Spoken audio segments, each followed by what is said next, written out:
First of all, this is episode 3 with Senbi in it, and that's all that really matters to me. Because, I mean, how am I going to keep track of the other ones? I wasn't in them. That don't make sense. All right, wooey. So, welcome to Caught in the Wool, episode 3 with Senbi. It's not episode 3, but yeah.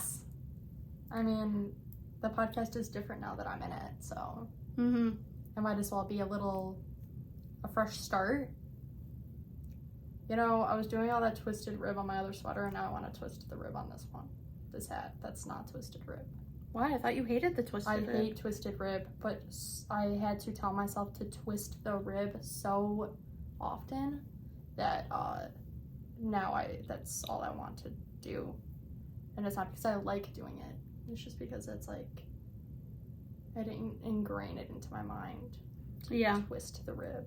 Yeah. No, I get that. Well, welcome to Caught in the Wool. I guess we should introduce ourselves because we noticed that when we catch other people's podcasts, and now I'm forgetting where the camera is. The camera's on that side. Honestly, I just look at the screen and it seems to do a just fine thing. Yeah, hopefully. Because that's what I do the whole time. Sometimes it just looks like we're kind of not making eye contact. Like you look like you're looking out somewhere weird. Try looking at the green light instead. Yes, you know you look like you're making eye contact. I don't like that. I'm not trying to make eye contact with y'all. Sarah just likes to look at herself. She just likes to honestly no. I look examine herself. I look at the center thing of it, which I what do a liar. She's looking at herself. Who doesn't? I have to look at myself honestly, otherwise. I finished this object and I can't stop looking at it. Sarah, stop being ADD. We have to introduce ourselves first. Okay, so we are the Caught in the Wool podcast. I am Sam B. This is Senbi. Our real names are Samantha and Sarah, but those are our B nicknames because it just sort of happened like that because we were at Bumblebee Acres farm. Yeah. Where we live and work with our family and our other pets and furry family and our sheep and Pygora cashmere goats, and of course a bug would get in here. We have like no bugs in our house for weeks, and of course when we're filming one comes in. Yeah. It's necessary. They wanted to join. But yeah, what else do we have to say? Nothing. I mean, I think that's how you introduce. We live and work here with our family. Yeah, you said that. Our mom and other 2 siblings, and we dye yarn, and we have a podcast. We also design, and but this is our full-time gig, and we just like to come on and chat and basically just do what we do at home, and we just do it in front of a camera now for you guys. Yeah, pretty much. Well, minus the work. Okay, so now you can talk about your finished object. I don't know if I want to anymore. Why? I don't know what to say about it. Besides what pattern is it? I finished the diamond tank by Ruke knit. It's on Ravelry. And I still think I maybe did a size too big, but I really wanted it to have the drape. Yeah, but I think the medium would have had enough drape because this is the large. Oh, really? Yeah. I thought you did the medium. No. Here, wait. I just feel like there's a little bit too much drape on the sides. Maybe. Well, if it was like smaller, it would maybe be too tight on your. No, the medium is still loose, but I'm gonna stitch this up under the arms a little bit. Here, you have to get in the camera a little bit to show. Oh, you show how big the hole is. I mean, that's armpit. And then... I don't know. It kind of looks nice if you're gonna wear it over. If I'm wearing it like this. Yeah, maybe but I guess don't do that. I should try it on with like a. I don't think you need to block it. Like, I'm going to just dry it, like lay it flat, because the one decrease along the one diamond side is like a little the stitches, like the yarn isn't as puffy as the other side, and I think because in hers they lay a lot nicer, and she says it helps to just wet it and lay it down, dry it. And let the like stitches kind of like get comfortable in there. nice spot. Yeah, that makes sense. But I mean, though, it gives it a nice texture, it being bumpy. Though, I mean, eventually, if you don't block it... Well, it is bumpy. It's just, see how this one, they all go really nicely smooth in the same direction. And then this one, they're kind of like zigzagging a little. Yeah. With that type of decrease. You might have to, I mean, the problem is that to really make that lay flat, you're... In my experience, when I do lace and stuff that has that sort of issue, is if you don't block it hard, it's going to still do that. Well, we'll see. We'll see. I'm going to do it anyways. And I'm not going to stretch it. I'm not going to, like, hard block it. Well, whatever happens, never listen to me, but fine, whatever. Well, why would I want to stretch it out? No, you won't want to. I'm just saying that, like, it's almost like... I mean, I'm going to have to wash it anyways. When I wash it, it'll be basically the type of blocking I'm doing to it. Yeah, though for all of my knits, especially my non-super wash ones, I'm not gonna wash them in water. I'm gonna wait for the snow and do it in the snow. Just because it's... Why? Because no matter what, if you wet, like Mom did it on this sweater, so this isn't what I knit. This is just an LL Bean cardigan.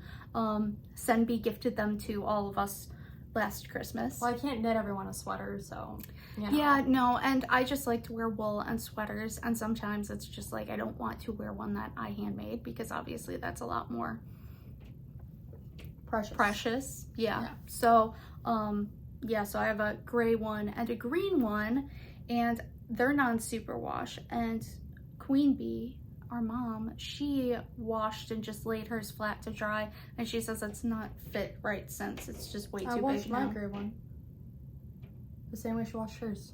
It's fine. Well, why did hers not turn out right? I think she hung hers on the drying rack, like laid it over it, and it made it like the weight of it stretched it out. And mine, I laid it flat on a towel after, like, she told me to do that with it. So maybe she had hung it on the... She told me specifically later. She said, I just laid it flat to dry, and it's just way too big. But I think I had gotten her too big of a size anyways. But either way. I mean, my gray one's fine. Yeah. I don't know. I think when I've washed things that are non-super wash, I usually... when I lay them out, I would keep them really kind of like close together as they dry, especially with the rib. I don't like lay it to as open as it does naturally when it dries. I like kind of keep it squished together a little. Yeah, which you should, unless you want to reblock it basically. Oh my gosh, you didn't get to tell you which one? My Nightshift one. It's outside the door. It doesn't matter right now. I'll get it later. Oh my gosh, I have a kink in my neck. No, you can go get it in a minute, but you didn't even talk about the yarn that is. You didn't talk about the process. You didn't talk about, how you discover. You never even told us how you found that pattern, like where you saw it and why. Well, I've been following the designer for like years. I've been following her on Instagram. Look ahead. I am, but like I almost look at you. You keep looking at me too. I don't want to hear it. But yeah, I've been following her for a long time, and she's from Lithuania, and I like her stuff. A lot of her stuff is more oversized and kind of like... What's the designer again? Ruke. R-U-K-E. Yeah, sorry, you have to say it because I do not go in and edit and put the name in on everything. Everything will be in the description below, but yeah, no, I don't like come in and write things if I can help it, because then it just takes too long. It just takes way too long to edit. Should I just give you like my Ravelry like notebook thing, so then you have like my finished objects in my Ravelry? Do you upload all your finished objects? I try and keep up with it. I am gonna do this one. I am planning on doing it today because I'd forgotten to. And I finally, like, now that I wore it, I like took a picture of it and everything as like a finished thing, because I like to document it on my Ravelry. I mean, I can link it below. I mean, you don't need to tell me. I know what your Ravelry is, so I can just look it up. But oh, cool. Yeah. Okay. I don't put my stuff on there unless it's a pattern I design, because a lot of times the only things I knit are things that I designed, and then like why would I make a page about that? Like, it's already up there, That is true. So that's usually my problem. I'm like, oh, I upload it, and then I don't ever realize, oh, I should say that, yeah, that was one of my projects. Well, obviously it was one of my projects. So that's usually my issue. But yeah, no, I don't do it sometimes because I just don't take pictures of the finished object. Mm. So then it ends up being like an item I made, but there's no image, and that's like boring. You know what I mean? There's nothing fun to that. But I'm gonna I'm gonna try and photograph it. Who's gonna do your photographing? Or are you gonna? I took selfies outside. Oh, just now? Oh, that's when I let my dog out before I started. That's what you were doing. Why'd you put your hair up? Well, I put it up when I was getting ready, and then I just never brought it back down. Well, put it down. It looks so cute. I love your haircut. And you keep putting it up in all the podcasts, and now it's finally cool enough in here. Because we're inside. You should put it down. Never mind.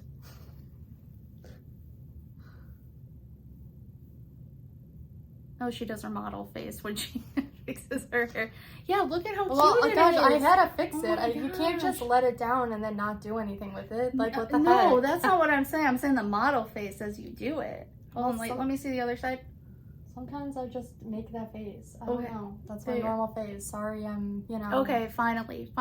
She looks put together. Okay. Now I'm feeling a little bit better about it. Yeah, something about looking at you, I was like, why? What's going on here? Well, also I felt like the hair up kind of, you could see the outfit more for some reason. For me. I don't know. That was like a thing. I was like, I really like this, but yeah, I think you're right that you have to wear it like this over something, because unless you're the type who wants to wear like bandeau bras or like. Yeah, I mean, I was thinking it would be really cute if I was like in the summer and I could just wear like a bikini top or something and throw it over, and it would be kind of like a cover-up thing, because I mean it is entirely like see-through in a ton of spots. But I think you could. I don't know. I mean, now that it's like fall, I'm mostly gonna be wearing it over things, and this is honestly mostly how I wanted to wear it, because I'm not a tank top person. It's just not my style. Yeah, and honestly, I mean, just like realistically for myself, sweating in the heat or being like in the pool and wearing and getting that possibly wet, and also wearing it when it's humid out.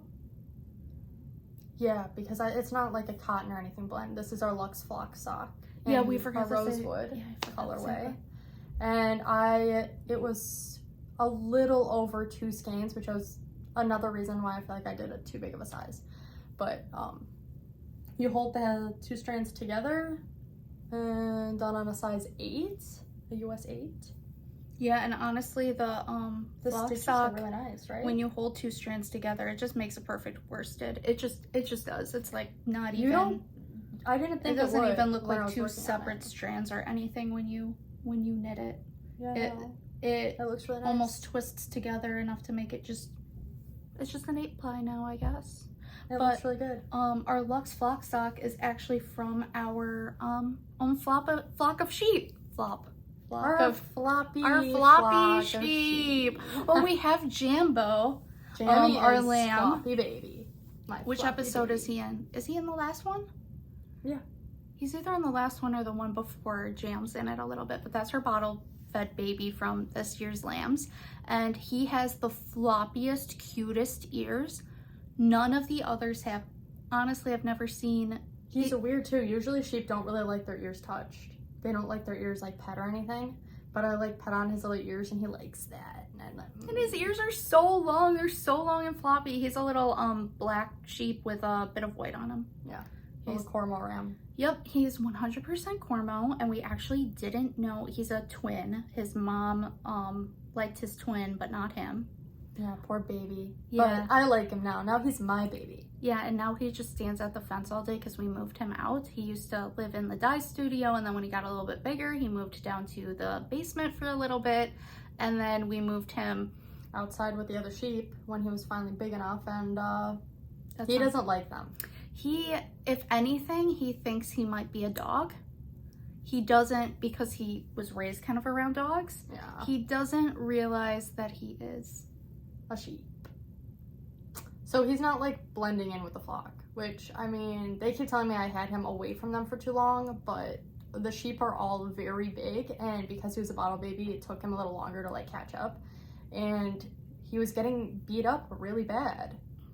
And it was like, I couldn't keep him out there with them like all the time. Like he'd go out in the pasture with them, but I'd bring him in at night, and now he just wants his mom. Okay? Now he just wants his mom. It's been raining, and he doesn't want to go in the shed. Yeah, the other day it started like downpouring, and instead of going in the sheep barn, which there's tons of room, he just stood outside in the downpour, and I was out grocery shopping, and my siblings had to dry him off and bring him in.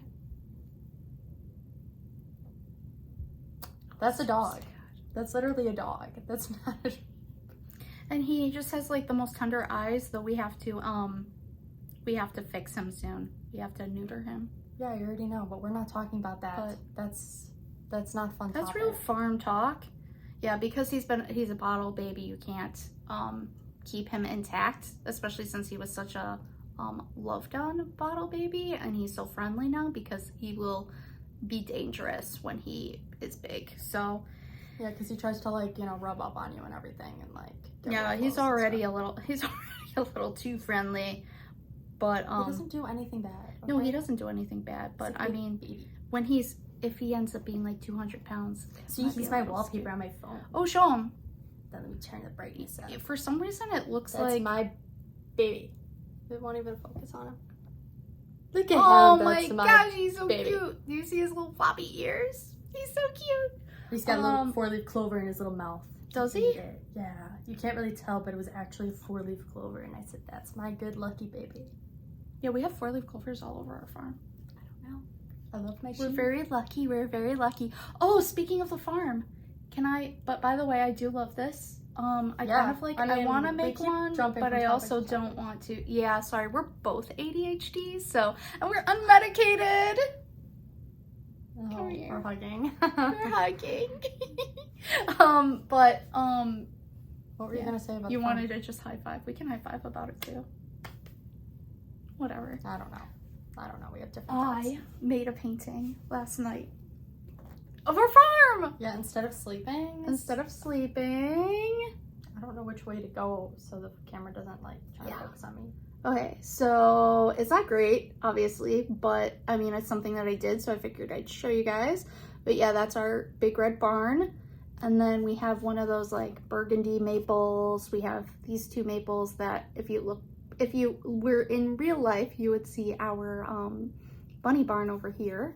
And that's little Jam waiting at the gate for his mom to feed him. But yeah, no, I did this last night. It's just pencil and watercolor. I'm actually pretty happy with how it turned out. It looks really good. I was like, you did that last night? I was sleeping. Yeah, I'm pretty happy with how it turned out. I think it turned out pretty cute. I mean, you even got those weird trees that are like turning just in that one little spot on their top, and it's like, what are you doing? It's not time yet. Yeah. So I guess it is literally the end of September. Yeah, it's almost, wait, what is today? It's the 29th, isn't it? Yeah. 29th, yeah. No.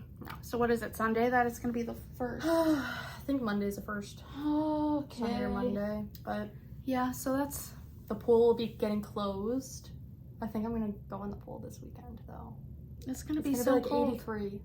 It is this weekend? Yeah, it's going to be like 80 and 83. Oh my gosh, it's going to be 76 today. What the heck? I might go in the pool for a little bit of a polar plunge vibe because it gets to be like, what, 50s now at night? So it's nice and chilly, but...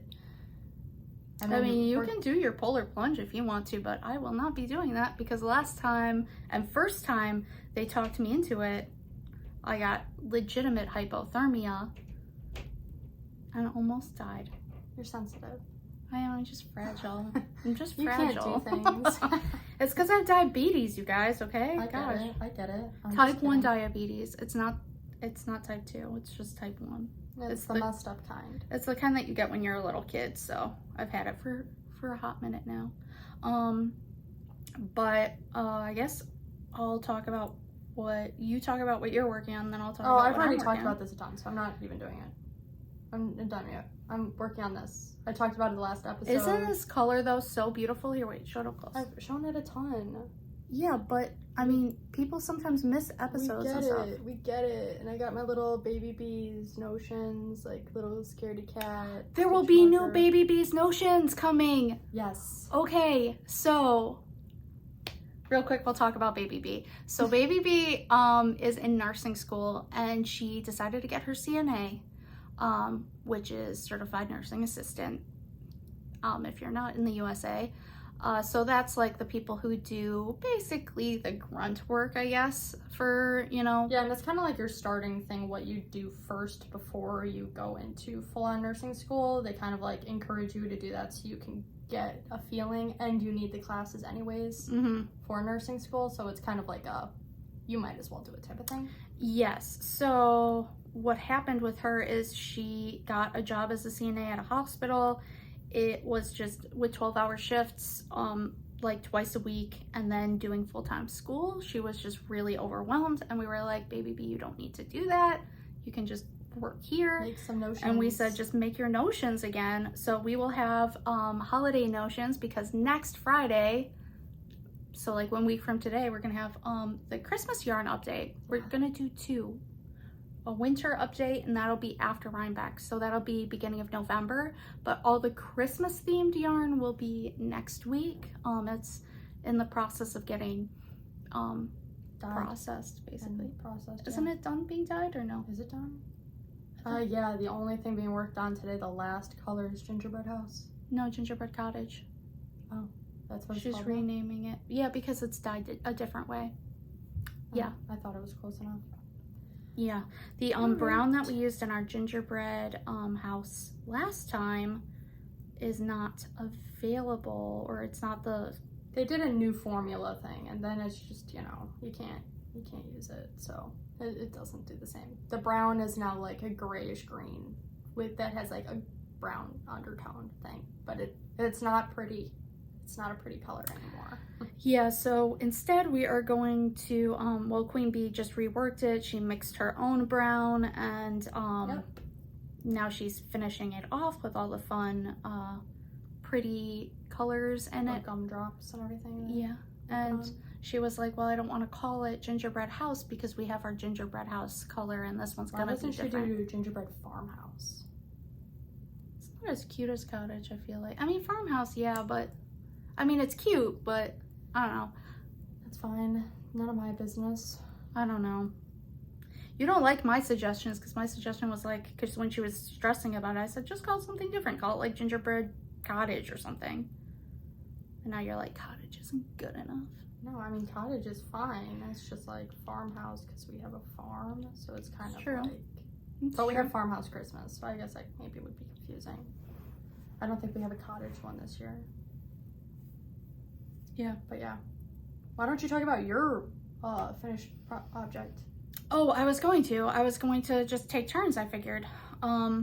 So I have not been working on a ton of stuff. I finished my Sophie scarf that I said in the last podcast that I was going to start. I hadn't like wound up the yarn or casted it on or anything. And this is the Shepherdess colorway. Come on. The Shepherdess colorway, which was Lavender Lune Yarn Company's colorway, show colorway for Wisconsin Sheep and Wool.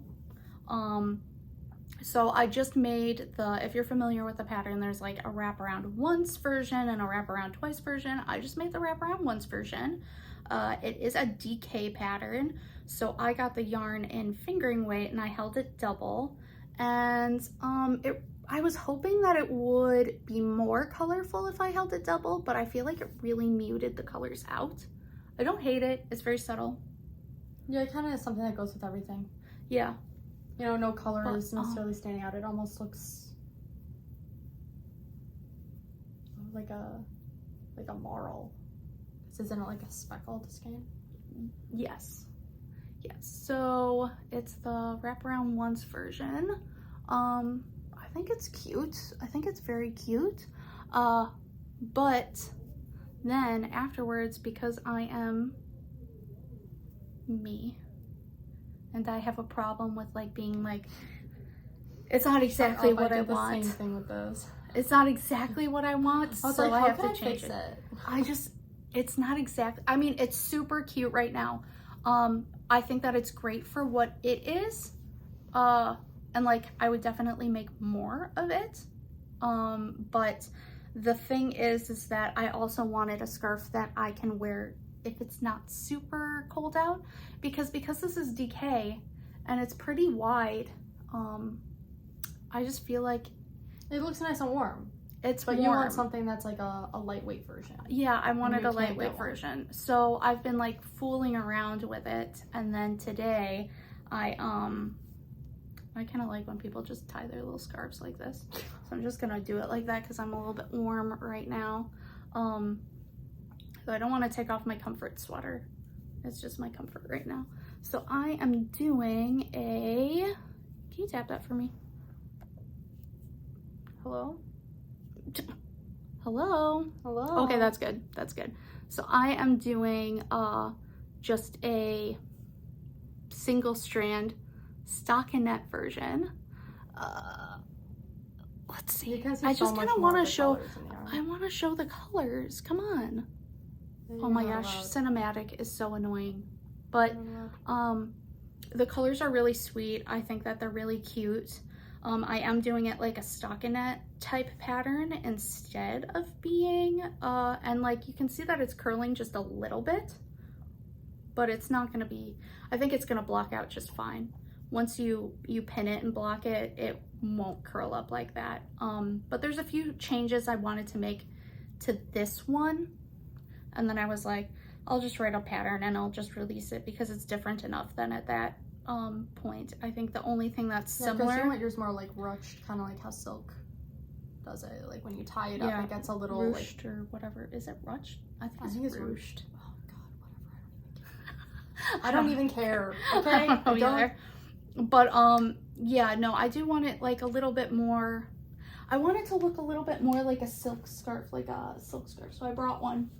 I brought the one that Queen Bee actually got this one from Chelsea Yarns, who does beautiful yarns, and she did these beautiful silk scarves, and I like that it kind of has a little bit more of a floppiness to it, a little bit more of a like casual like look to it when you wear it.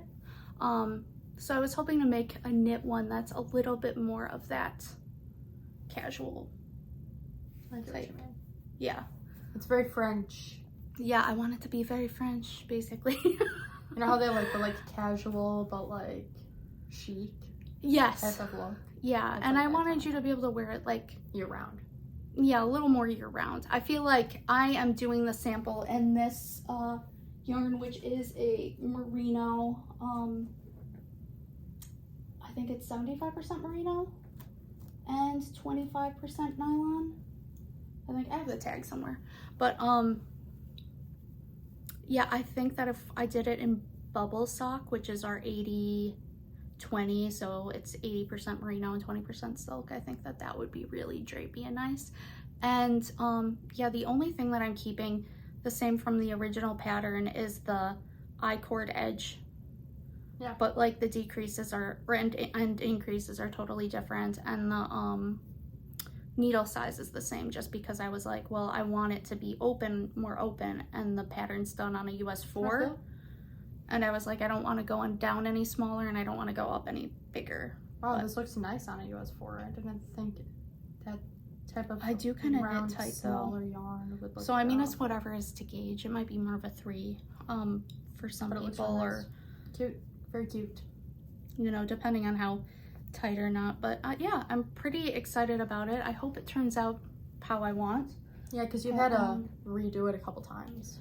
Yeah, I couldn't decide how I wanted to do it. Can I talk about this pattern a little bit? Yeah, no. Honestly, no, you're not allowed to talk about that So anymore. I couldn't tell before I bought the pattern, but do you see how it's got this little like loop? This little this divot. It's because she only increases on one side. And it is very subtle, and I think that it's cute for like this scarf. Like, it's very cute.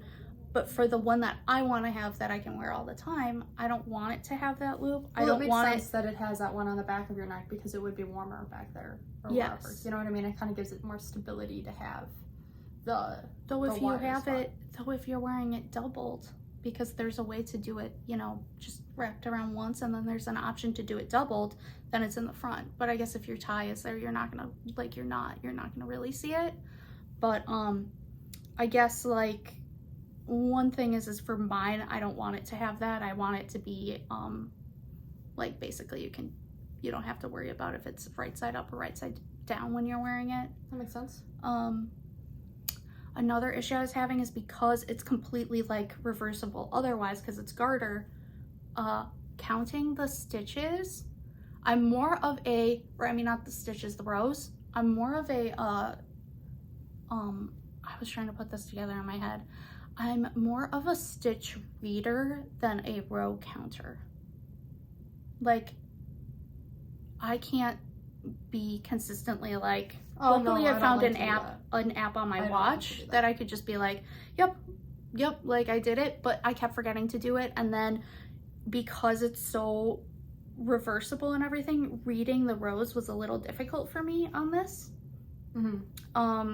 So I kind of wanted to make one where I wouldn't have to actually row count. I could just read, and that's then why I am be like not loving doing the night shift right now, because it's very much you have to count your rows. Yeah, I don't really Which like I row have counting. to go grab that really quick. A lot of my patterns, I'll put how many rows are in there, and you can count the rows, but you can also be like, what I do when I knit them is I just knit until I get to the length I want. Sorry, we have a pocket door on our living room, which is where we're at right now, and it's an old farmhouse, so it's change, and then it gets this screech to it. Yeah. Only when you open it though. Closing it, it's like nice and quiet. Also, you guys, I got a little bit of a glow up. I got my hair done for the first time in Look at it. Look at your 18 hair and months. my outfit. And I got new glasses. I actually got 2 pairs, but this is one of the pairs, and I'm finally feeling like myself. But Oh my god, I almost thought I pulled the needle out. no, please. And God. honestly, with this pattern, it's like, okay, I'll just take the whole thing on and restart. Yeah, I think that's all I wanted to talk about with this pattern. I'm just getting this ready. It's just getting, like, I was just struggling with that when I was actually knitting it and paying attention to that sort of thing. I didn't want it to be quite as thick, like wide at the widest points. I kind of want to increase. I also don't want an extremely long, thin. Like, you see how this one has, you know, they obviously like puff up a little bit more. That's because it's, you know, square and it's folded. But I'm gonna try to make mine so it doesn't look like as long and thin. It's gonna look different. So I almost feel like, can I, you know, Petite knit is so popular that I'm like have anxiety about doing like my own version. It's tons of people, designers have one of those though. Yeah, it's true. I noticed and none that. of them the are... one who is doing your sweater, your other sweater that you're working on, she has one, but it's more like it looks like it's either like a fisherman's rib or it might just be a regular rib. Yeah. But yeah, I mean, everyone has one. So, and I think they're all a little bit of a thicker weight yarn that they use for them. Yeah. So if you do a fingering weight one, that's totally different. Yeah. Yeah, so hopefully it goes well. But yeah. Yeah, so tell us about your Nightshift shawl. Well, I already messed it up in several ways. Okay, so you're supposed to, like, you know, do the little color, like, bumps and, like, garter, you know what I mean? Well, like... I know nothing about this pattern. You see what I mean? Yes. So, like, the background color is stockinette, but the little bumps are garter. Oh. So they're textured. Okay. Okay? But see this one here? This one here, for some reason, I decided to not garter it. No one will never notice that. I didn't No one will notice notice. it. No one will notice. I was looking at it like, where did you mess it up? Yeah. Oh, this looks a lot nicer in daylight. Wait, show it again. Well, I was thinking last night, I was like, why did I do red and yellow? It looks like McDonald's. It's shut up. I have such a problem, okay? I have a problem. Better be Gryffindor! Shut up. I will actually, like... We've been rewatching those movies. Okay, we were actually, listen. before we did this, we were watching the beginning of Half-Blood Prince. Okay, so I think I showed these in the last It doesn't episode. look like that, though. But it doesn't look like that. And but it's not going to in the continue dark. to look like that because the colors are going to Well, change. see, I don't know what color I should do next, okay? So I have to change my contrasting color. So the color What are that your goes with other the purple. options? Okay. So, right now, she's using... I think I'm going to do the orange. Oh, yeah, you got to do orange next. I think I'm going to do orange. I didn't really want it to be, like, gradienty, like the colors. Like, I wanted them to have high contrast points, but my favorite color is the blue and the purple. So I'm going to try and, like, use up these ones as the little dots, and, like, the main background of the whole thing will be the blue and the purple. So I'm going to use these as mostly the little specks, the little dots, if that makes sense.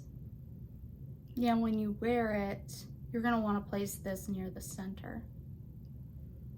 Yeah, but I'm going to split them up, you know what I mean? And then sometimes these are going to swap. Like, I'm going to do a couple rounds where it's going to be probably the white with, like, the blue. I'm not white. Oh my god. I don't know anything about this pattern, Sarah.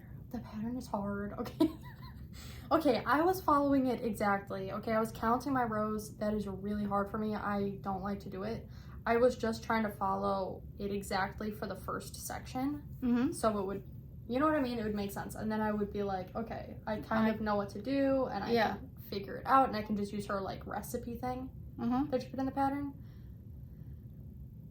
You're not I follow it exactly, and somehow I have 2 more stitches than I'm supposed to have. And you increase every other row, so I did 4 extra rows somehow. Where? It looks right. It looks correct. It looks correct. So maybe I'm just not all there, like in here, or maybe you increased another row by accident, or a row you weren't supposed to increase. I don't know. It looks fine. Right? It looks right. It looks fine. I mean, I don't really mind, and I don't think it matters because I have more yarn than the pattern calls for anyways. So I'm probably going to elongate certain parts of it as I get more used to it. And where did you get this yarn from? Ewetopia. Yeah. And Ewetopia. it's their, They'll be linked below. It's their Helix or Helix? Helix. Helix DK. Mm-hmm. Yeah, which is 100% USA Rambouillet and Tarhi, which I really like. It is like a very squishy yarn.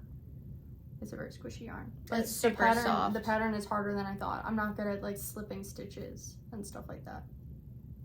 It's not something I'm good at, so.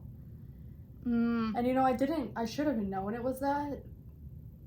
And then when I found out it was like that, I was like, well, I want to do it anyways, but you know, there's just gonna be a lot of mistakes. Especially have the hiccups. I think that it's probably you're not gonna be able to notice some mistakes. Yeah, I mean, the little thing where I didn't garter it, and it's like a little. I mean, because it's a non-super wash and it's a thicker yarn. It's just like, I mean, now that you point it out, I can see it, but from a distance you can't. Like, nobody's. But isn't that pretty though? Still, like, it's very pretty. It's very cute. It's very cute. I'm excited for it. Ooh.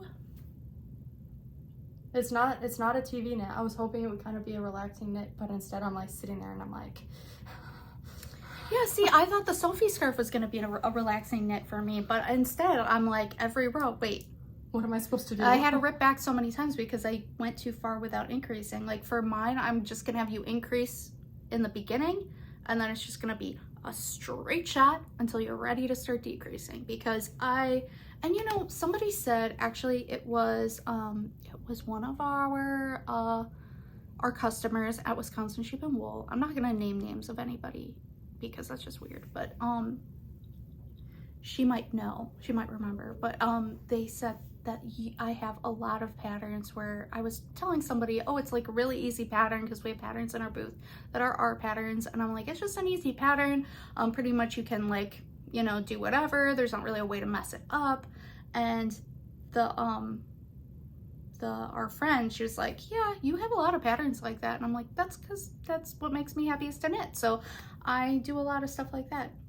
That's why I was very shocked I did that cardigan, because there were a lot of steps to it. And I was like... That's why I was surprised I did this. Yeah, no, I was... When you said you were doing that, I'm like... Are you? Really? No, I was more like, not me. Good thought. But honestly, it's a intuitive knitting. So, like, once you do the first... I'd say, like... Once you do the first set of rows, the whole thing makes sense. Because you can see where you have to increase or decrease. You know what I mean? Yeah, that makes sense. I feel like I would just keep accidentally increasing too far, though. No. Oh, because the bottom one is decreasing. So once it gets to the end, then you know. Yeah, so once you close up this triangle, it's this one has reached its width. So then it's time for this one to start decreasing and this one to start growing. You know what I mean? The next one. Yeah. So that's nice. I thought it was going to be really hard, but genuinely, like, I could do this when I was dead tired and, like, end of the day, and it was, like, very nice. You said you were going to do another one, are you? Yes. I think I'm going to do, like, either a lighter gray or, like, a creamy oatmeal-ish type of color. Really? Why don't I see you in, like, a blue? I mean, I want to do a blue, but honestly, I really like natural colors right now. But it also just depends on what flock sock is speaking to me, because I'm gonna either do it out of that or I'm gonna have to figure out like a more summer friendly one, because I think the next one I do I'm gonna definitely size down, and I might actually do a small instead of even a medium. I might go down 2 sizes. So it's fitted? It won't be super fitted because it's still, and that one I might block a little bit and make it a little bit more of an airy thing. Like a more summery one. Just because I really, really enjoyed knitting it. Yeah. Something I did not like about it was the split hem. But it's, like, necessary for how it fits. Yeah. Like, I can show. It's, like, because it's longer in the back. Longer in the back. But, yeah. Yeah. I really liked knitting it. It was really good. It was very fun. You start with the split hem and then you connect it all around. Yeah. Okay. Cool. Cool. Yeah, you should do it. It's not hard. It looks hard, but it's not. Even like the decreasing and everything is like, though I said in the last one, and I'll say it again because like she has you decrease twice on the first row and once on the wrong side row. And you do this side first. And so you decrease both sides, and then you decrease on the wrong side row right when you start it, here. But then when you start on this one, she wants you to do on your wrong side, you decrease here. But it didn't match it up, so I don't know if that's just like a language barrier thing she did. Oh yeah, maybe you should contact her and let her know that. I mean, she's done several of them, so like herself. But it's for like the front and the back. But I tried it for a few rows on the side, and it was increasing too fast inward here, and it wasn't matching up here. So I ended up taking it out and copying the side. So on the wrong side, I decreased at the end of the row. So does she say that this, like when she has you do this side, she has it exactly the same as this side? Oh, she didn't mirror. Okay. Yeah. Maybe you should contact her. So you need to like swap that wrong side row decrease. But though, it was pretty much understandable. Like when you were knitting it, you were like, oh, well, this should be this way. Because it's not a beginner pattern, but it's not like... I'm sure the designer would want to know that. It's just a quick fix. Yeah. They just go into their document, just switch that around. I mean, I'd like to think I was right, but what if I'm wrong? And she's like, well, actually... But it wasn't even... Because the I-cord-ish thing on this side is not the same looking as the one along the neckline either. So then this one looked different than this side. Yeah. I mean, she I don't know how many people have knit this. Not a lot. So maybe she doesn't know because of that. But yeah, I mean, a lot of times when people reknit their own pattern, they'll just... They know it by heart, basically. They know what they did, so they aren't gonna... But, yeah, I really, really enjoyed it. Show your other sweater. Oh, gosh. Yeah, so we made some progress on this one, and by we, I mean it is a joint effort because I pick up her stitches and I also do the, what is it, an Italian bind off? Yeah. which is basically a tubular bind off, but you only do it using one needle, which is what I did on my cardigan anyway. I didn't know it was called an Italian bind off, so because I don't like having to switch everything to 2 different needles, I'd rather just do it all off of one. But yeah, we got the whole neck is done. That was so much twisted rib. I like wanted to end myself.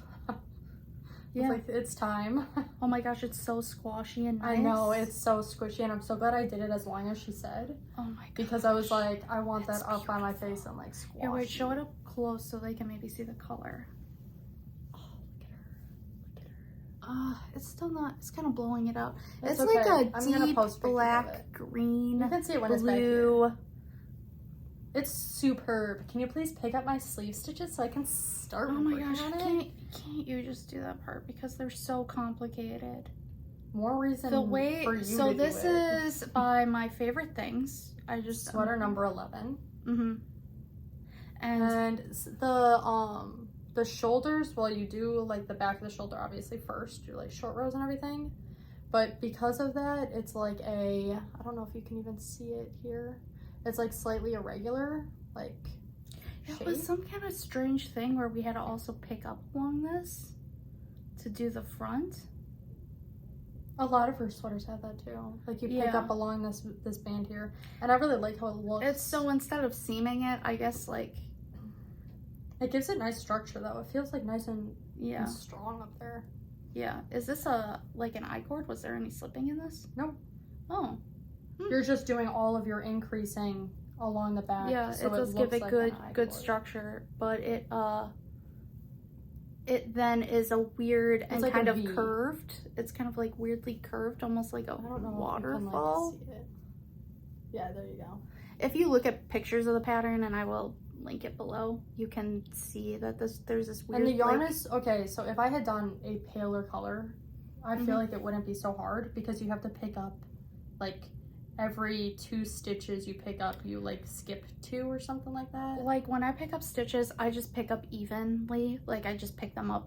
I just was like, I'm just picking them evenly so I don't get a gap. And then for her neck, when I picked up, there were a few extra stitches. We had like 6 extra stitches, which I was fine with because in the original pattern, she has it so it's a little bit more of a stretched rib. Yeah. So you can really see the twisted, but I like the squishy, like it's got that. Yeah, so it didn't really mess it up. So it worked in my favor. But there were like no spots where I wanted to leave like a gap. So this, you leave the gap, otherwise the top of the sleeve has a pucker. Yeah, see, so I have to like study this thing, and I just don't feel. Thankfully, she puts a little diagram thing of which ones to do, but again, because it's a dark thing, you like have to do it in like the light. I'm like really look at it, but I don't know. Like if it's not perfect, do you know what I mean? Like if you pick up all of them and then I end up just decreasing that first row up here. Yeah, I'll do it. You just pick them up, and if I need to decrease or drop some, I'll just do that. Yeah, I gotta do it soon because otherwise you won't have your sweater for Rhinebeck. Yeah, and then I'll be pissed. Because you worked so hard on it. I don't know if I can say that. I might get flagged as not monetized. Yeah, whatever. We won't, like, the algorithm will shun us. Like, it already is doing, so who cares? We're adults, okay? Oh my gosh, there are so many podcasts where they openly just swear and talk about really weird stuff. Should I try this on? They have, like, thousands of views, so I don't know what our I have not tried it on since the turtleneck has been Yeah, try it on. Let's strip that baby off. Okay. Sorry. Yeah, I haven't. Yeah, you haven't tried it on, have you? No, ma'am. Sarah, let's just leave it as a... Oh my god, look at how big it is. My snoot. That's gonna be the thumbnail. I hope it is. Okay. Oh my gosh, it's perfect. Wait, yeah, let's strand it. Oh wow. It's perfect. Okay. Oh yeah. Oh wow, that's super cute. Oh my gosh, it's perfect. That's super cute. I hope we could just keep it like this. I mean, if I don't get the sleeves done by Rhinebeck, I'm just gonna wear it like this. I think a lot of people do that, honestly. I've seen people like wear their half-finished sweater. Oh my gosh, it looks so nice. It does. Okay. You know. Oh, it's cozy too. Yeah, I feel like it's got to have the sleeves though. I mean, there wouldn't be a problem if you didn't do sleeves, but I'm definitely going to do the sleeves. I just mean like if it wasn't done in time, I would prefer having it like this, and I could just wear it as like a little sweater vest thing instead of having like a sleeve like partially done and then like the other one. That would be like, annoying. So no, I agree. Sleeves are gonna take you a while, so I don't know. There's also short row shaping on the sleeves. No. I don't know what that means. Also, it looks like, I don't know if the short row shaping I don't have to consider that when I pick up the stitches, do I? I hope not. I don't know. As you guys can tell, I'm not thrilled about having to do that. I mean, like I said, you just pick them up, and if I have to decrease in certain spots, I'll just decrease in certain spots to make it the right amount of rows. Stitches, I mean. I think it'll work out. Okay, so what else do we have to? Yarn. The ACOTAR yarn. Yeah, Sorry, we brought some with us because we did this update last Friday. Okay, so I tried to grab one of everything that's still in the shop. Some of it did sell out. But do you wanna what? Here, give me grab those a few ones. more? Give me these ones. Want me to take another? Here, wait. Let's do our thumbnail, maybe, photo. Because otherwise, once we finish, we're gonna forget. So if this is weird. I'm trying to make sure there's no glare in my glasses. Oh my gosh, I can't even. Oh, I don't like this string. Hold on a minute. Oh my gosh, I almost feel like we gotta take the bands off. Well, it is what it is. Anyways, we have quite a few yarns. Some of them are almost sold out. Some of them are. Ooh, these look so good together. I almost feel like take Surreal out of there. This guy looks good in there too for some reason. Oh, I don't like him. You don't like Azrael? You know what? I liked him for a while, and the more I think about Azrael, the more I don't like Azrael. So you guys may be wondering, what is ACOTAR?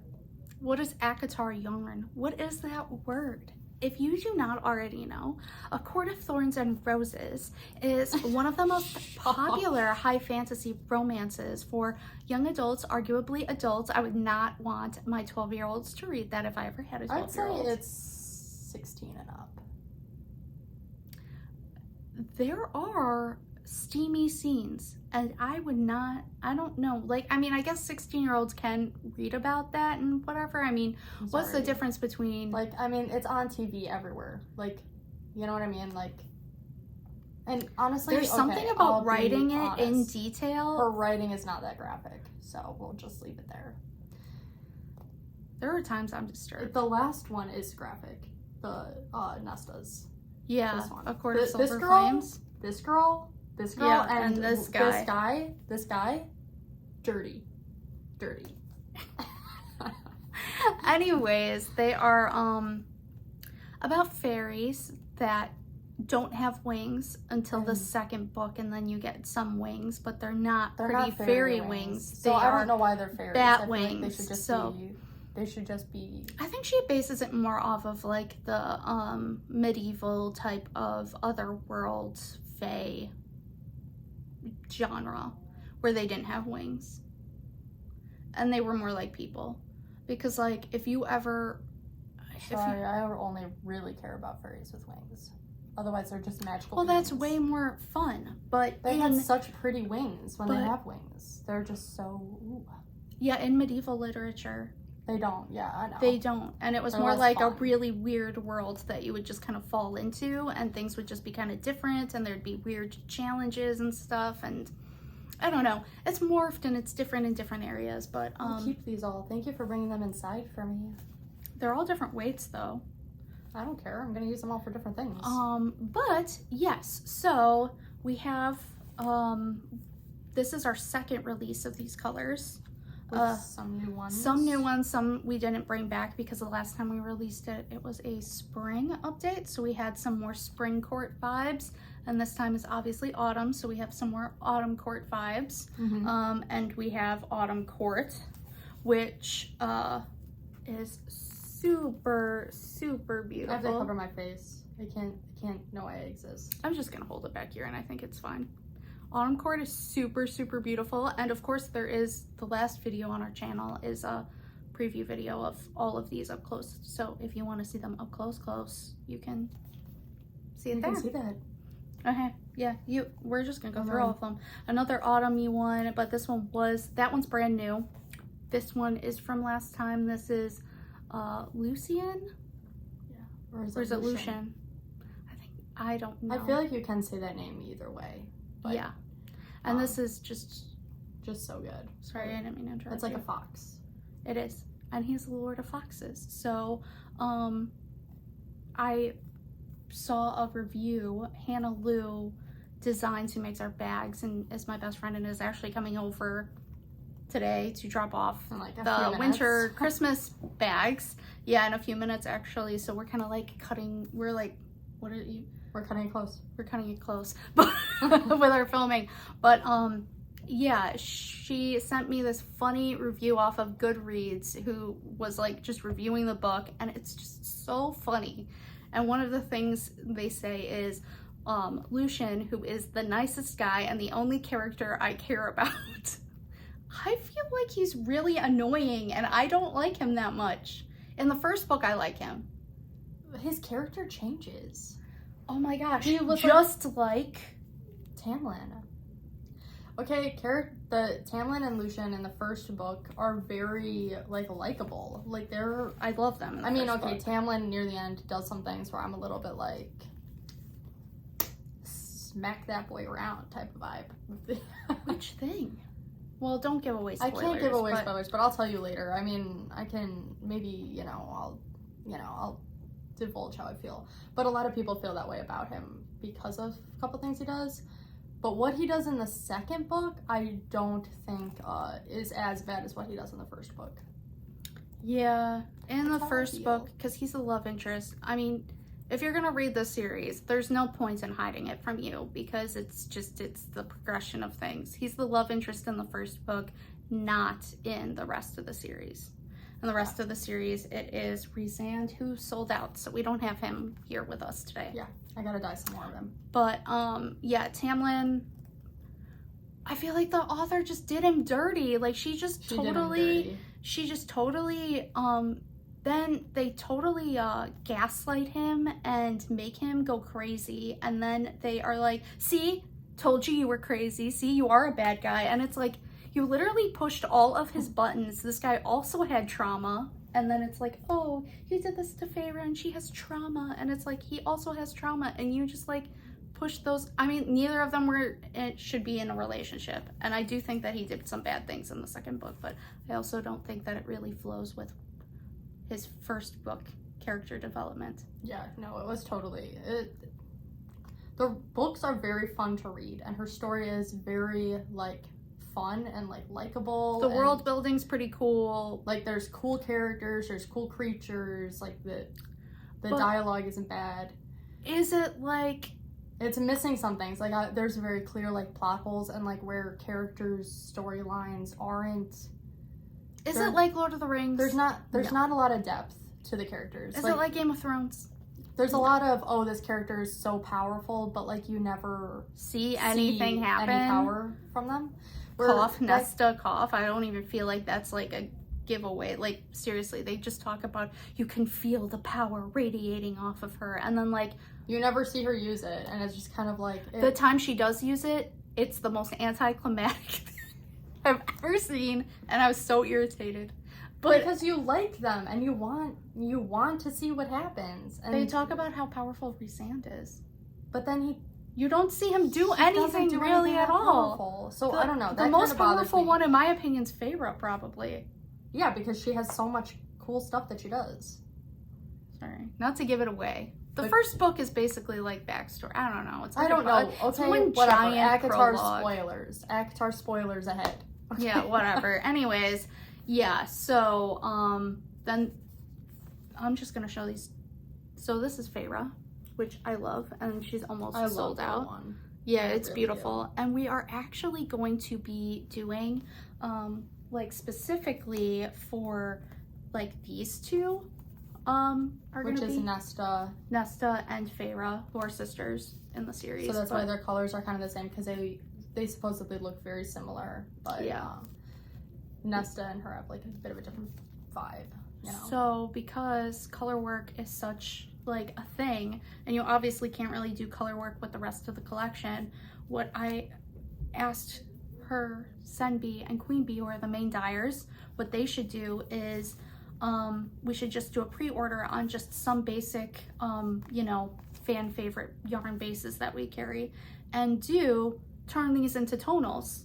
Yeah. And add a couple other ones too, so you can mix and match. You can do whatever like you want. But because they're such pretty colors. Like how pretty would that be with the like peachy pinks and the golds and the pale blue and this blacky blue, and this one has like this plum. Oh my gosh. Then silver, like it would just be, I think that it would be super pretty. So very pretty. Yeah, and also people can pre-order those, and if they want to put them with one of these, you can do that too. Makes it easier. There's these two new ones, and then I'll let you talk about the ones you've got.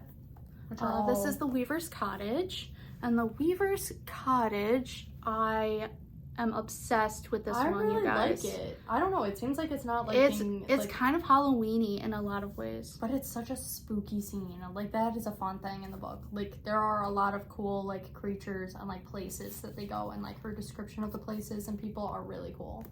Yeah, so the lighting isn't doing any of these colors justice, but you can see there's like this plummy, like almost like the same that's in this guy. There's like a little hint of that there.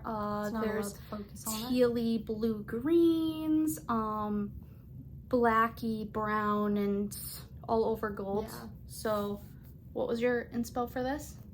Like she always has like a fire going, and it's like the cabin in the woods with like the light coming through the windows, and it's like really kind of creepy, and then you go inside and it's just like a bunch of like rubbishy knickknacks, because she like, you know, she steals things from people, or people give things to her. I don't really remember how it goes. Yeah, but, I'm trying to reread it. It's been a couple years since we read it. She likes her clutter, which I can relate to, you know. I like my little gemstones and my little jars of herbs and weird things. Yeah. So that was kind of what I was going for with that, with just Isn't she the bone carver's sister? Yeah. Who's also a cool character. So the Weaver and the Bone Carver are like, you know, ancient fae beings or whatever. That are like really cool. And powerful, like apparently. And yeah, no, I she's really cool because color. If she catches you or something, doesn't she like somehow turn you into thread and weave you into her she like turns your skin into thread or something crazy. Like you're like, when Feyre gets in her cottage, she like sees her like cones of yarn, but it's like her victims are like done into thread, and then she weaves them into her. I forgot about that. I remember she did something bad too, but I was like, I guess I forgot that part. That's what she called the Weaver. She like weaves you into things. And then another new one, which is a tonal, is Amryn. And Amryn's one of the main characters starting in book 2, and this one has this lavender, I guess they're almost like highlights, but it's also an undertone throughout the whole thing. But you just get really these... does look like a veiny, bloody type of thing, because and the reason we did that is because she drinks blood, and it's like she's so like scary to people that they like put blood over like their doors or something, so then she doesn't like come and eat them or whatever she does to them. Weirdly, it's a lot like almost like a weird twisted version of, I feel like, the angel of death in like the Bible, because they have to use lamb's blood, and she talks about her history at one point and it kind of sounds similar. She's from like an alternate universe, and I'm like, our universe where like sounds kind of like the same thing, like maybe she was the angel of death or something. I wish the writer would do more like deep, like more meat to the characters. I love when they have that. Like, I love when you say things like that and then you end up divulging deeper into it and you find like these connections and everything. And she just doesn't. Lore. I want more lore. We want the lore. Yes, I want to know. Sarah J. Maas, can you give us more lore? And apparently, and I try to like okay, I'm so bad. I haven't read the Crescent City series or the... There are so many books, though, or in them the that Throne it's of Glass. Well, Crescent City, I think, is only 2 or 3 books right now. But Throne of Glass has, like, 8. And they're all, like, either in the same universe, the same world, the same something. I think maybe they're in different times or something. Yeah. But either way, when you try to look it up, people are like, how do these fit together? Clearly they do, but how do they fit together? And I'm like, I just want to know. Throne of Glass, there's 2 different ways to read it. There's chronological order of how she, like, actually wrote them, which is fine. But then there's the romantic way, I guess people call it, where you pair them up in a totally random way that people found, and that's more of their time frames actually line up when they're happening. I don't want that anxiety right now. Like, so you'll be reading, like, you'll read 2 books, and let's say they happen, like, one right after the other, like those events. But then the 3rd book will be something that happened before even the first one was written. So it's, like, past. So then you would actually read the 3rd one before the first one. And that is just, like... That's a lot. That's confusing to me. Yeah. But that is cool. That's cool writing. That is definitely cool writing. I like that. I want more lore. I want more lore of the ones I want more lore too. It's like almost she's supposed to be writing more books, and it's like, can it be one that's like just tells me everything about the characters that I don't know about them, that you hint at, but you don't tell me more? Well, one pet peeve about the ACOTAR series is all of the main characters are pretty much 500 years old, which is when everything happened in the past. And I'm like, how are they all 500? How are they all exactly 500? That's when they were created, you know. No, that's not when they were created. They were born. There were fairies before that. So I'm like, but those guys are all basically dead, or like they're just not important anymore. Well, yeah, it's weird because the 500-year-old ones will look like totally like normal. They'll look like they're like maybe early 30s. And they act like they are in their 20s. Yes. So then the ones that are even older, wouldn't they be more like middle-aged seeming? But like you don't really ever meet them. I think in some ways they make them seem like they're middle-aged because you meet a few of them, but like some of them are like 100 years older than their parents. It's one of those series where when you're reading it, than their kids. So when you're reading it, you're having a ton of fun and you're like flying through it and you're loving it and everything. But the more you think about it, the more you're like, there's so much that she hints at and like does in there that there's like plot holes that just.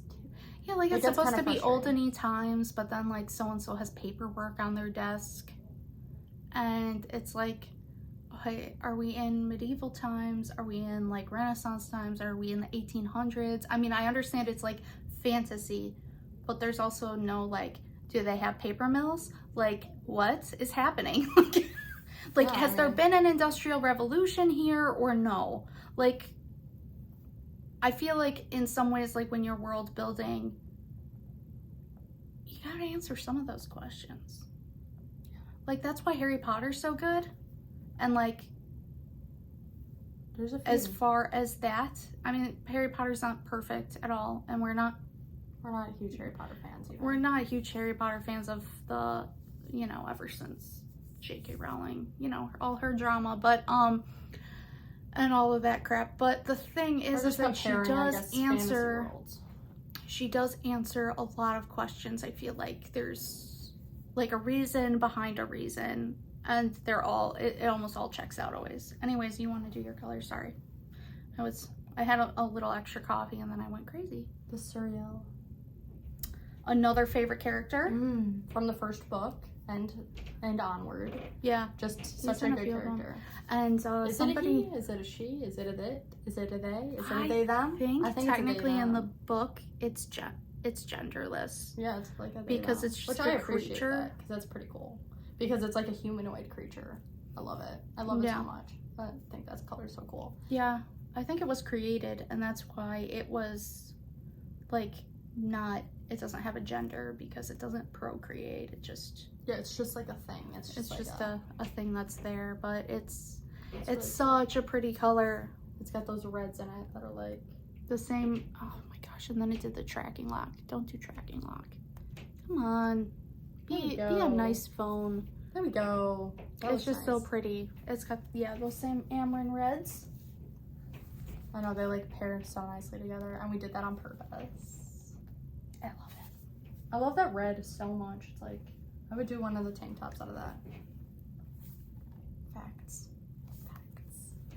Okay, and then we have Azrael, the Shadow Singer, which is, he's just an assassin, I guess. He's a killer. He's a cold-blooded killer. Or is he more of a spy? Is he an assassin or assassin, spy, killer, dude? I don't know. He's very they're sensitive. all killers. They're all he's killers. Very sensitive. But yeah, he's one of the boys. He's one of the boys, and he is besties with Cassian. And his is like this reddish. They're like they're basically like brothers. Yeah, they're the bros.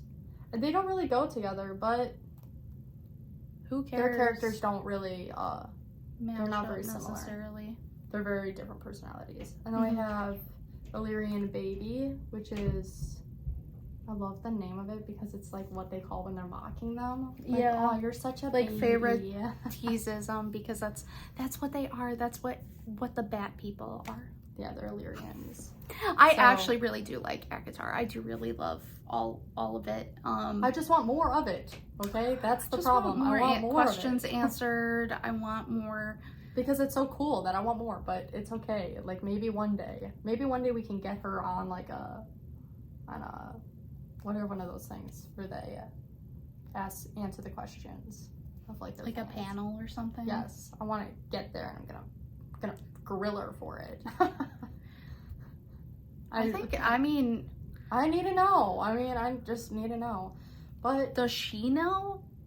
Maybe she doesn't know yet, and I respect that. As someone who likes to write, I do respect like you not knowing what you're gonna do yet, or like that person's entire story. So you kind of just hint at things, and then like you build it as you go on. But I would love it if she did like character specific like lore books. Do you know what I mean? Like yes, their origin story. It's like, you know, the Wolverine like origin thing.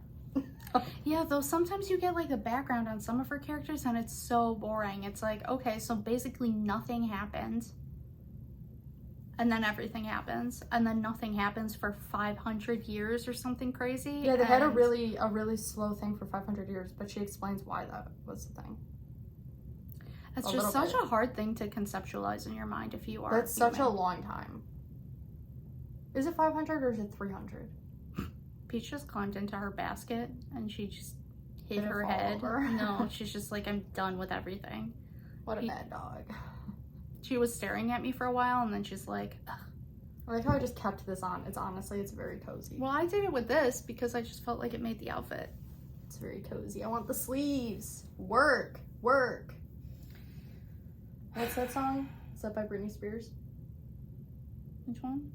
Work and then a BITCH. That's like the lyric. I don't know that song. Yeah, it's like you gotta work or something. It's like I don't really like Britney Spears. I like saw her new like weird meme that everyone's making a meme out of her with her knives. She's like dancing with these knives. It's like really odd. Go Britney. I don't really know what's happening, but it's very interesting. I'll try to do this. Well, if you do knit night with me tonight, because we're doing Patreon knit night tonight. Well, after I have dinner, I'll be ready. Well, it starts at 7. That's enough time for me to have dinner before. Okay, what are we having for dinner? Leftovers? Pork chops. Oh, pork chops, yes. I'm gonna make some garlic mashed potatoes. I'll do this while we're doing knit night. There is no way you're gonna be able to do it during knit night. It's way too dark. I'm gonna use the little neck things. You're probably during knit night. You're gonna blind everybody. No. We'll just use. They shine like right at the. I mean, it's too bad. That's what I'm doing. I've barely been able to knit. I wanted to work on a second cardigan for Rhinebeck, and now I'm not gonna get that done because I've been spending so much time picking stuff up for people. Okay, you've spent more time on your little scarf thing that you're creating than you have on my thing. The longest thing that you did was do the Italian bind off on the bottom. The Italian bind off here. This one went really fast. Here, and then I had to do mom's fast. too. I had to. Well, sorry, you're good at it. I don't know. Gosh, I don't really. I'm sorry you're needed, okay? I'm sorry you're needed. But It's I'm fine. not sorry. I'm gonna keep asking. It's fine. It's fine.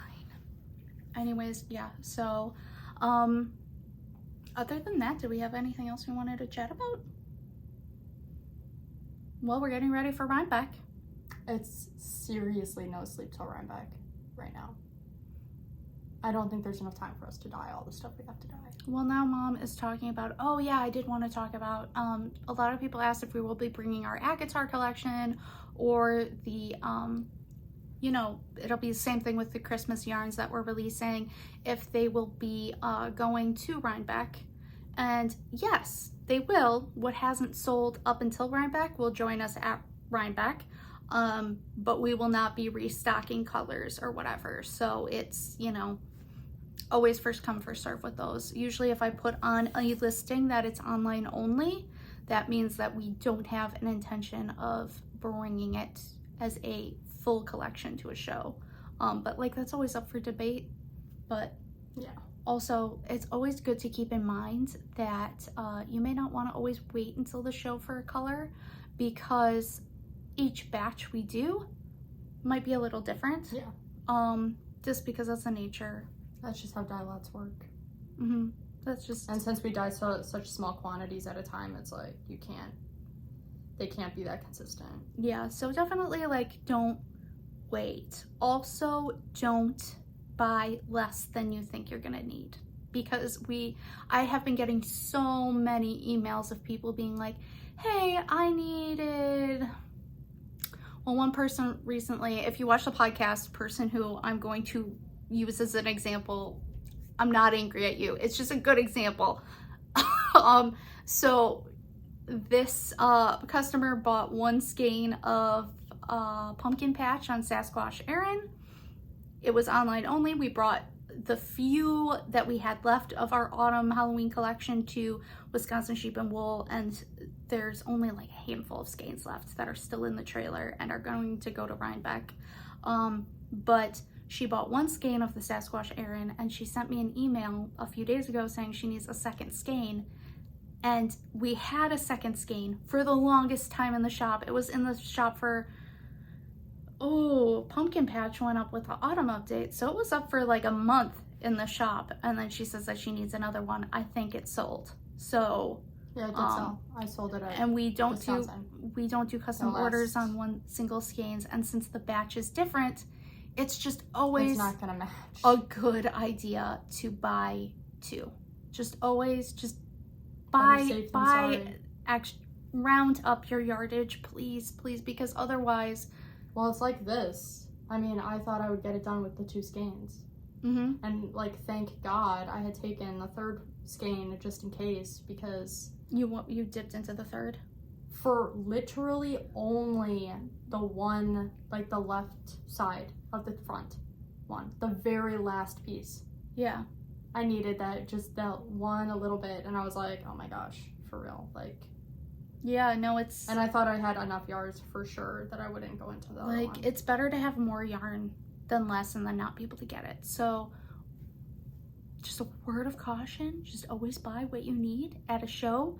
Buy what you need, definitely what you need, and have a backup plan for if not, because we can dye that custom order for her, but a lot of times our custom orders have way longer turnaround times. The dye lot will be different. If it's a huge gap between when you bought the skein and then you decide you want a second skein like years later, the dye lot may be extremely different. Yeah, because the dye itself, the companies for the dye, like they like Gingerbread House. We can't re-dye our old Gingerbread House color because the dye is just, their dye lots are different. Yeah. They didn't even tell us. The jar just came with a new formula sticker on it. We were like, okay, usually that's fine. You know what I mean? Like, a lot of the times that like is actually fixing a problem. I just don't know why they did that.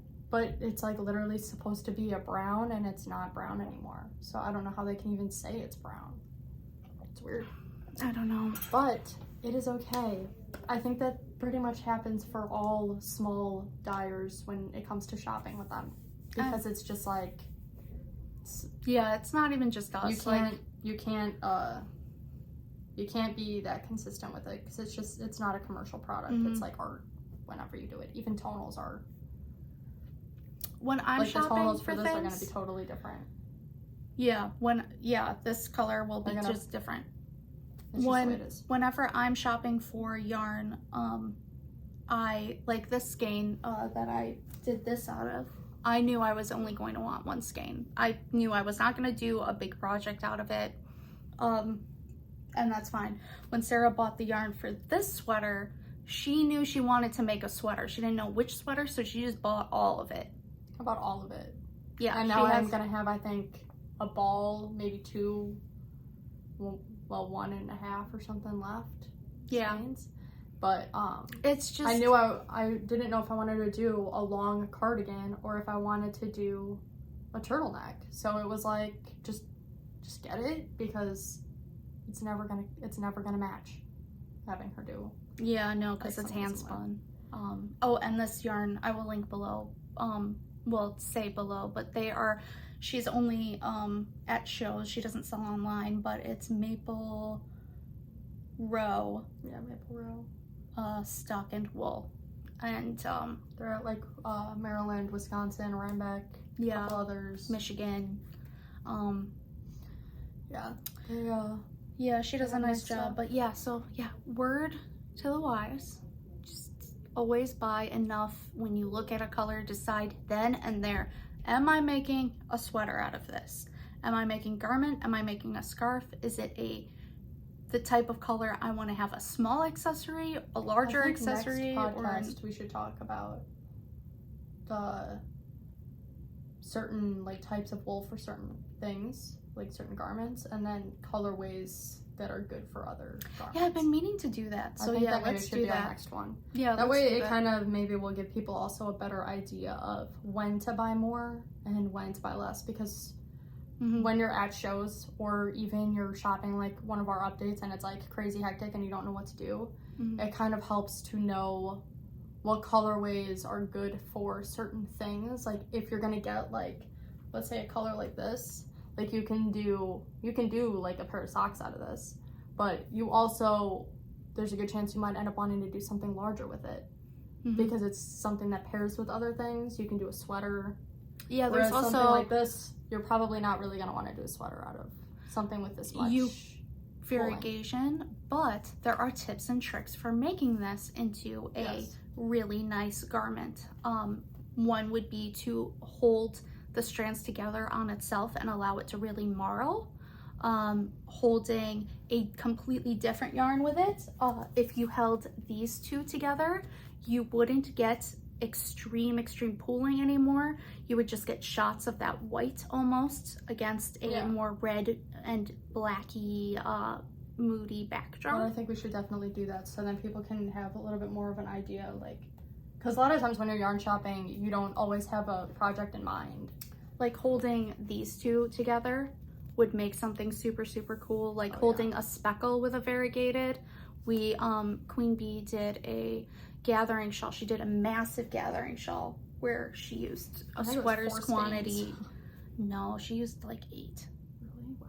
No, maybe it was 4. She used a literal massive amount of yarn to make a giant gathering shawl, which is one of our patterns, and she held bag end, which we will have at Rhinebeck, with the Old Forest, which is also going to be at Rhinebeck, and it's a speckle. And she just held both strands together, fingering weight, made this big worsted giant shawl. It looks beautiful. It looks like a completely new color, but it still has like the vibe to it. Yeah. So yeah, well, we can do that. Yeah, I think we should. Yeah, because it's like a useful thing. Also, like what type of wool works for different things. Yes, please stop making shawls out of like what would be our squishy sock. I mean, sometimes it looks okay. Sometimes it does. Good, but a lot of the time it doesn't wear great. Don't do it on, I would say, 5, maybe 6 needles, US 5/6 at the most.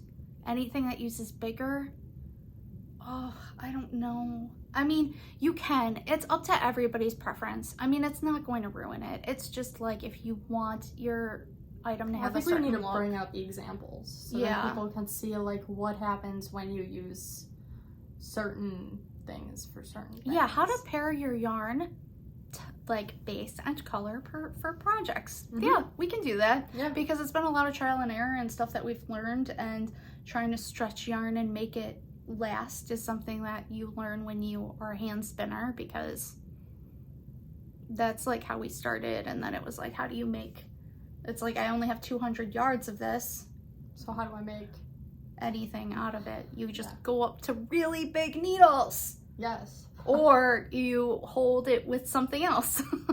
Yep, pretty much. And use big needles. But yeah, okay. I think that's it. Yeah, I think that's it. All right, so yeah, happy knitting. Yeah, happy knitting. Hopefully and next one I will have this done, and it will maybe be like right before Rhinebeck, and we'll be like, you know, ready to go. We're either gonna do one right before or right after Rhinebeck. Yeah. I'm probably gonna do a Rhinebeck video, because I have in the past of, Oh yeah, the vlog thing. yeah, like a vlog for everybody to watch. Which is fun, because we do so much stuff when we go out there. It's like a little vacation. Yep, exactly. Hannah says she's getting here at 3:37. All right, okay. Well, Right. bye. Bye. Thanks for watching.